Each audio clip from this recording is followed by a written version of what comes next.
안녕하세요. 역사 오아시스 전동원입니다. 지난 1983년에 중국 요령성 우화량에서 5,500년 전 유적지가 발견되었는데요. 총묘단의 형태가 한 곳에서 발견되었다 해서 커다란 주목을 끌었습니다. 오늘은 아시아 지역, 특히 우리나라에서 가장 오래되고 엄격하게 지켜져 온 총묘단 문화에 대해서 알아보도록 하겠습니다. 총묘단은 무엇일까요? 단은 천단인데요. 하늘, 즉 삼신상제님께 제사를 올리는 제단을 말합니다. 강화도 마리산의 참성단, 고종 황제가 세웠던 원구단, 북격의 천단 등이 대표적입니다. 이에 대해서는 다음 시간에 자세히 살펴보기로 하겠습니다. 자, 그럼 총과 묘가 남았는데요. 우선 총이란 돌아가신 분의 시신을 매장하는 무덤, 즉 고분을 말하는 것입니다. 화려한 벽화가 있는 고구려 고분도 총이고요. 신라의 황남대총, 금관총, 천마총 등에는 이름 자체에 총자가 들어가 있습니다. 지난 9월에는 경상도와 전라도의 가야 고분군 7곳이 유네스코 세계문화유산으로 등재되기도 했습니다. 근세 조선에 들어서는 도성에서 거리가 10리는 넘고 100리는 되지 않는 그 거리를 기준으로 약 40기의 왕릉이 조성되어 있습니다. 기일이 다가오면 왕이 직접 가기도 하고 신하를 보내서 봉심을 하기도 했습니다. 이렇게 왕릉을 비롯한 고분을 총이라고 하는 것입니다. 서양 문화권에서는 누군가의 무덤, 즉 총 그 자체가 성전이나 성지가 되는 경우도 왕왕 있습니다. 이집트의 신전은 무덤과 연관된 경우가 많고 바티칸의 베드로 성당은 그리스도교의 초대 교황인 베드로의 무덤 위에 지어진 것으로 알려져 있습니다. 이슬람과 인도 문화권에도 이런 사례가 무척 많습니다. 반면에 묘라는 것은 오해를 사기 쉬운데요. 묘역, 묘지 같은 말에 나오는 무덤 묘자와는 다르게 사당을 뜻하는 글자입니다. 사당은 돌아가신 분의 위패를 모시고 제사를 올리는 곳인데 초상화나 조각상을 모시는 경우도 있습니다. 묘라는 한자를 조금 더 자세히 살펴보면 음호 안에 아침 조자가 들어있습니다. 아침 조자는 왕조나 조정을 의미하는데 단군 조선에서 비롯된 말입니다. 크고 작은 나라들이 단군 왕검께 공물을 바치는 것을 조공이라고 하고 단군 조선의 정부를 조정이라고 했던 것이죠. 즉 음호 안에 아침 조자를 쓰는 이 묘라는 글자는 역대의 왕조와 조정의 신하들을 모신 집이란 의미인데 이 글자 또한 단군 조선에서 유래했다 이렇게 볼 수 있습니다. 서울 종로구에 위치한 근세 조선의 종묘를 한번 살펴볼까요? 종묘에는 조선의 역대 왕과 왕비 그리고 배향 공신들의 위패가 나랍으로 모셔져 있습니다. 이 종묘는 봄, 여름, 가을, 겨울의 첫 번째 달 그리고 음력 12월 해서 1년에 5번씩 제사를 올렸습니다. 한편 조선시대의 최고 행정기관인 의정부를 부르는 다른 이름이 묘당인데요. 여기에는 조정에서 국가 대사를 다룰 때 종묘에 있는 선왕과 역사적 충신들이 함께 사안을 결정한다라는 신인 합일의 정신이 내포되어 있습니다. 흔한 오해 가운데 하나는 종묘의 예법이 중국에서 들어왔다는 것인데요. 사실 종묘는 단군 조선 시대부터 있던 예법입니다. 또한 삼국 사기만 봐도 고구려 백제 신라가 모두 나라를 열면서 시조의 사당부터 세웠고 뒤에 각각 종묘를 세워서 계절마다 제사를 지냈다라는 기록이 있습니다. 중국의 유교가 수입되기 1000년 전부터 이미 이런 전통이 있었다는 것을 확인할 수 있습니다. 지금까지 묘에 대한 어원과 전통 예법의 측면을 살펴보았는데요. 문화사적으로 조금 더 들어가 본다면 묘는 시신이나 유해를 직접 안치하는 것이 아니기 때문에 형식이나 절차가 간소할 수 있습니다. 때문에 시간과 공간의 제약 없이 기리는 대상을 모실 수 있다는 것이죠. 또한 많은 위패를 한 곳에 모시는 것도 가능한 것입니다.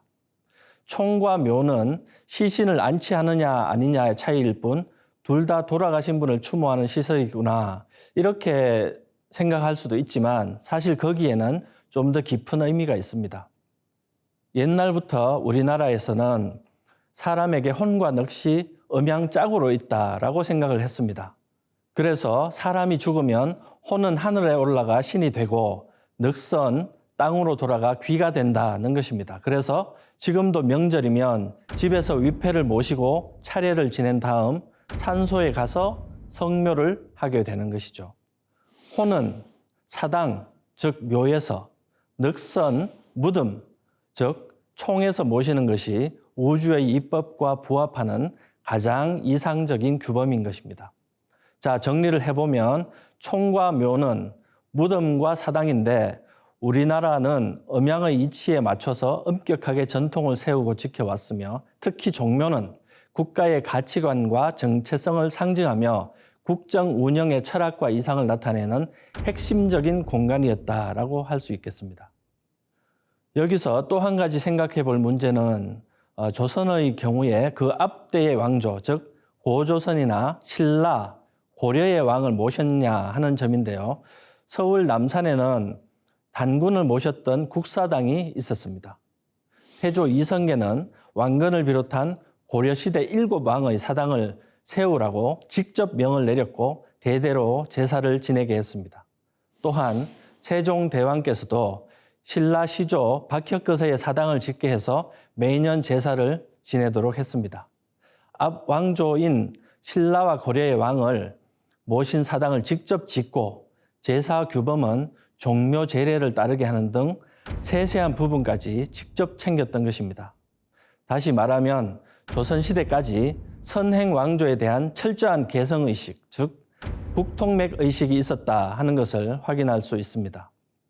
그런데 일제강점기에 이르자 큰 변화가 생겼는데요. 일제는 종묘의 제사를 중지시키고 남산 위의 국사당도 궁벽한 인왕산자락으로 옮겼습니다. 남산에는 신도의 제사 공간인 조선신궁을 세워서 일제의 상징인 태양신 아마데라스 오미카미의 위패를 안치했습니다.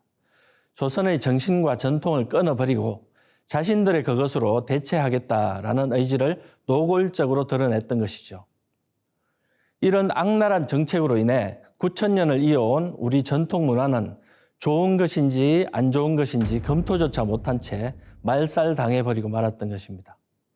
1945년 해방이 되었지만 곧 닥친 6.25 동란과 끝없는 이념 논쟁, 경제발전 최우선 정책 등으로 인해서 우리는 역사 문화의 복원과 개성에 대한 논의를 제대로 시작조차 못한 것이 아닌가 생각합니다. 자, 그렇다면 현재의 대한민국의 정통성을 상징하는 국가시설은 무엇일까요?